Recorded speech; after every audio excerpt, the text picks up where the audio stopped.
Okay, so let's look at sort of some applications here. So finding distance by using an angle of elevation. So again, this is where we use our English skills to read about this problem that's going on. We use our artistic abilities, what limited ones I actually may have here, to draw a picture of what's going on, and then to use our mathematics skills to solve a problem, right? Okay, so this says the Seattle Space Needle casts a 67-meter shadow. It says the angle of elevation from the tip of the shadow to the top of the Space Needle is 70 degrees. Okay, how tall is the Space Needle? Round your answer to the nearest meter. Okay, so again, we got the Seattle Space Needle, right? It casts a shadow of 67 meters, okay? Then says we got an angle of elevation, right? It means it goes up from the horizontal line, and then it takes the sight line to whatever you're looking at, okay, to the top of the Space Needle, and it's 70 degrees, okay? And the question we're trying to answer is, how tall is the Space Needle? Round to the nearest meter, okay? So, and you know, I'm a terrible artist, but I'm going to go ahead and cheat here. So I'm going to bring in my image of the Seattle Space Needle, okay, and I'm going to bring it about right here. Should be just fine, okay. So again, forgive me for cheating. I'll ask you guys to draw your own picture. Don't worry, I'll draw plenty of pictures here, okay. And so maybe I'm going to resize this just a little bit, and so just so maybe we get a little bit better idea of what's happening here, right? So there's our Seattle Space Needle.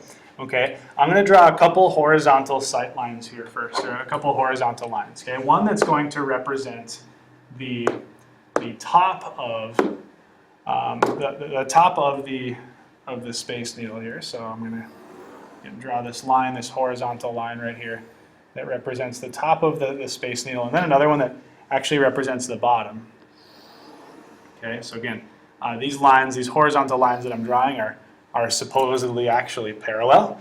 Okay, and now at this point I'm going to draw the shadow that's created from this Seattle Space Needle, right? So the shadow, let's just draw a nice picture. Okay, so I'm just going to say this darker filled in area again is the shadow that's created by this Seattle Space Needle.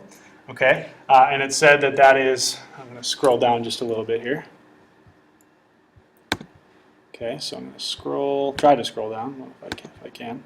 Oh, okay, so scroll down just slightly here, and I'm going to call this again, sorry, it's a 67-meter shadow. So I'm going to write 67 meters, right? Now it says there's an angle of elevation from the tip of the shadow to the top of the Space Needle, and that's 70 degrees, okay? So the tip of the shadow to the top of the Space Needle, okay? I'm going to be about, it's going to be a solid line like this. That should work just fine.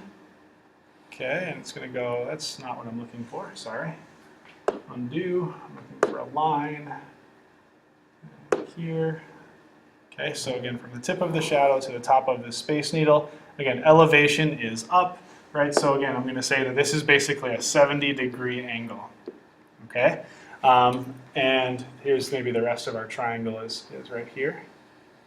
Okay, so we can assume maybe a couple things here. I guess maybe the first thing we can assume is that the Seattle Space Needle is a vertical line and that the ground is a horizontal line. Therefore, we can assume that this is a right angle. So we're working with a right triangle.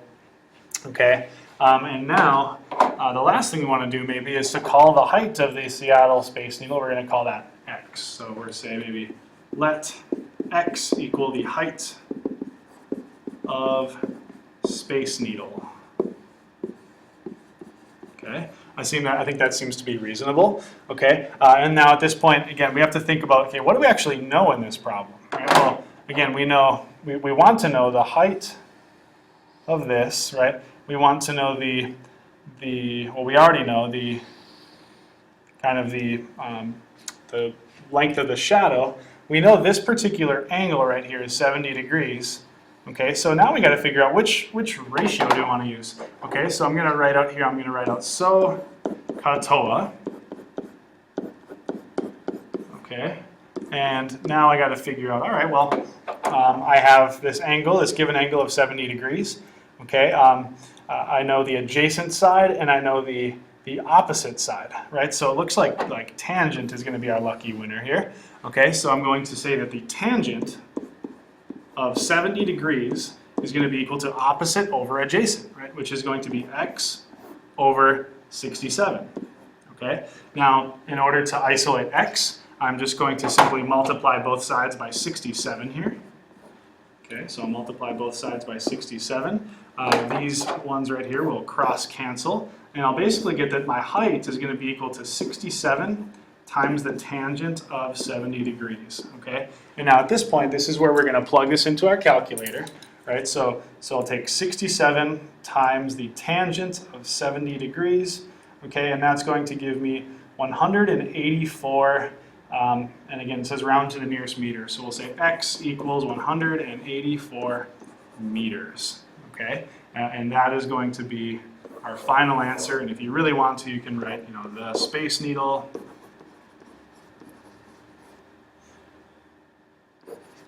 is 184 meters tall.